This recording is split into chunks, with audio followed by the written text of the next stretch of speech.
Eu sei que estou errado, vou fingir que estou certo e vou ainda levar pessoas, conduzir pessoas ao erro. Cego guiando outro cego. Cairão os dois no mesmo abismo, diz a Bíblia. Os dois cairão no mesmo abismo. Aleluias. Triste, e é muito sério esta palavra, saber que está errado, saber que é pecado e ter a mente cauterizada. Satanás cauteriza a mente. Ele trabalha de dentro para fora, cauterizando a mente das pessoas, e as pessoas passam a não querer entender, não querer aceitar a verdade, não querer aceitar o que é certo. Mente cauterizada, nada entra. E se entra, como diz o ditado popular, entra e sai, não se absorve, não se guarda, e aí vivem pessoas andando, caminhando para o abismo, caminhando para a perdição, caminhando para o inferno. Aleluias. Isso é muito sério. É uma palavra muito séria que eu estou falando para você nesse momento. Querido, aleluias. Ananias e Safira, diz na palavra do Senhor, que no capítulo 5 de Atos dos Apóstolos nós podemos ver isso aqui nesse momento. Vamos lá, palavra do Senhor. É bom que a gente vai na Bíblia, porque dentro da palavra, contra a palavra não há argumento. A Bíblia conta que Ananias e Safira venderam uma propriedade, venderam esta propriedade. Diz a Bíblia que chegaram então a Pedro, levando o valor da propriedade indevida, levando o valor errado da propriedade que foi vendida. Ananias e Safira, diz a Bíblia, que venderam e tentaram enganar aos homens. E a presunção de tentar esconder e enganar a Deus. Capítulo 5, versículo 3 diz assim: Disse então Pedro a Ananias: Por que encheu Satanás o teu coração, para que mentisses ao Espírito Santo e retivesses parte do preço da herdade? Guardando não ficará para ti, é vendida, não estará em teu poder. O que você vendeu não ficará no teu poder, porque não é seu,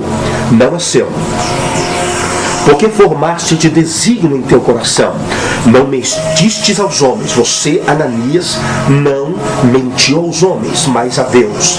E Ananias, ouvindo essas palavras, caiu e expirou, ou seja, morreu instantaneamente, uma morte fulminante naquele exato momento.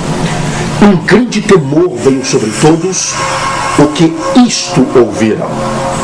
E levando-se os jovens, cobriram o morto e transportaram para fora e o sepultaram. Passando o espaço de três horas, entrou também sua mulher, não sabendo, aí entra Safira, sabendo o que havia acontecido. Ela não sabia de nada. Disse Pedro fez a mesma pergunta. Disse-me que vendeste, portanto, aquela herdade? E ela disse, sim, portanto. Persistiu na mentira. Mentiu a primeira vez e mentiu a segunda. Persistir no erro. Aleluia. Olha como é grave persistir no erro.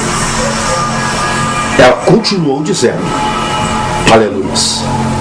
Diz a Bíblia, versículo 9. Então Pedro lhe disse, por que é que entre vós concertastes para tentar o Espírito Santo? Por que vocês concordaram? Por que vocês se uniram a tentar o Espírito Santo? Eis aí a porta, aos pés dos que sepultaram teu marido, e também levarão a ti. E logo caiu aos pés e expirou. E entrando os jovens, acharam-na morta e a sepultaram junto ao seu marido. Houve grande temor em toda a igreja e em todos que ouviram estas coisas.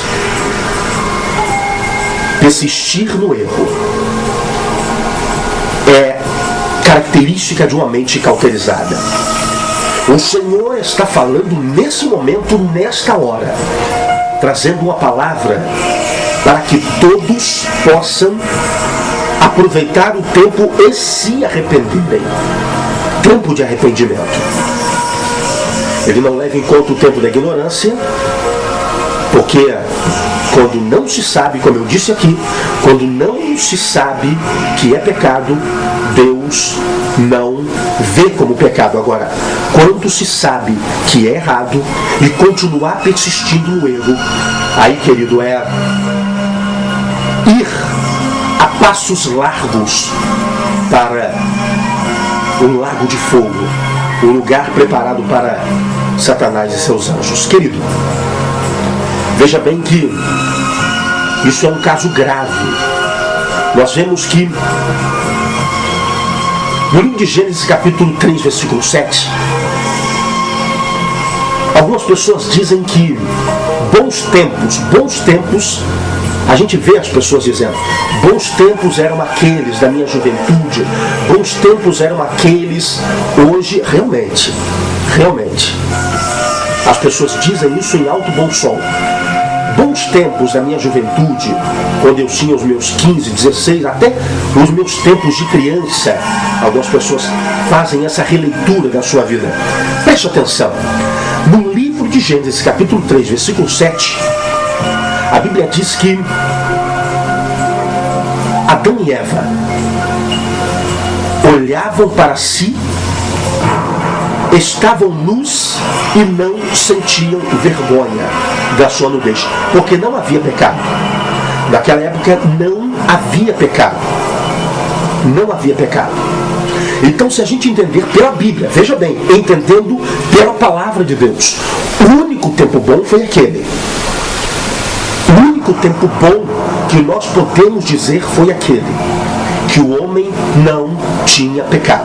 Ele olhava para si, olhava para o seu corpo, via que estava nu, não sentia vergonha. A Bíblia diz que não sentiam vergonha da sua nudez, Adão e Eva, porque estavam no lugar santo, eram santo, estavam na santidade, lá não havia pecado, o homem não tinha pecado. Mas entenda que Satanás, Lúcifer, hoje Satanás, anteriormente anjo de luz, Lúcifer, na criação e na formação do homem, o próprio Deus disse, façamos o homem à nossa imagem e semelhança. Pai, Filho e Espírito Santo, conversando com a Trindade, com o Espírito Santo e com o Filho, Deus disse, façamos o homem. Lúcifer, um dos anjos de luz, o ministro maestro do louvor, da adoração ao Senhor, ele não participou, mas ele estava lá. Ele viu, como todos os anjos, como Miguel, como Gabriel, como os arcanjos, como os anjos, viram a formação, a criação de todas as coisas e, por consequência, a criação do homem.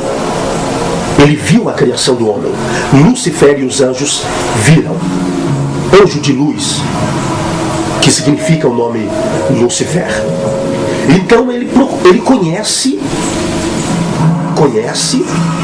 a forma, a matéria que foi feita o homem. Sabe que o homem tem falhas e tem defeitos. Sabe que o homem é passivo de erro e sujeito a erros. Porque ele estava lá na formação. Ele estava vendo, ele via tudo.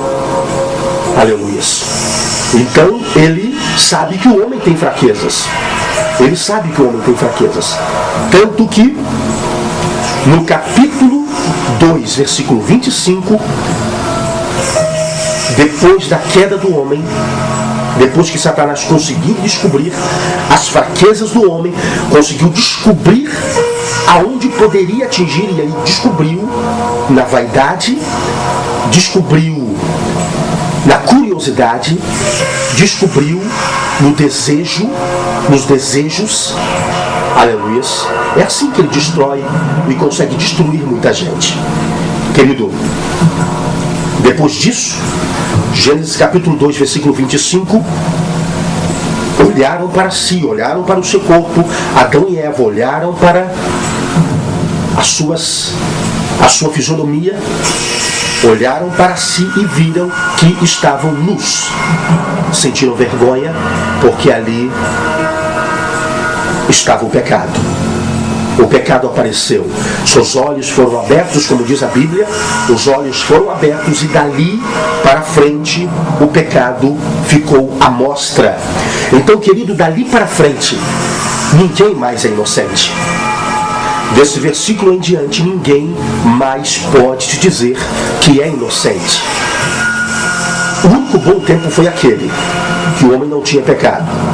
E depois que o pecado foi descoberto, que o homem pecou contra Deus, não existe mais ninguém inocente. Só que nós estamos aqui procurando nos chegar a Deus, procurando nos chegar ao Senhor, procurando a santidade. Quem procura a santidade encontra. Sabe por quê? Por quê? Porque diz a Bíblia que quem é santo santifique-se mais ainda. Quem é santo procura se santificar mais ainda. Agora, quem é sujo vai procurar se sujar mais ainda. Quem é santo se santifica e quem é sujo se suja mais ainda. Querido, como nós identificamos hoje uma pessoa que diz que é de Deus? Como nós identificamos? As pessoas vão ao púlpito, as pessoas falam, as pessoas dizem, as pessoas, né? Como se identifica uma pessoa? Muito simples. A sua vida vai dizer o que ela é e as palavras vão testificar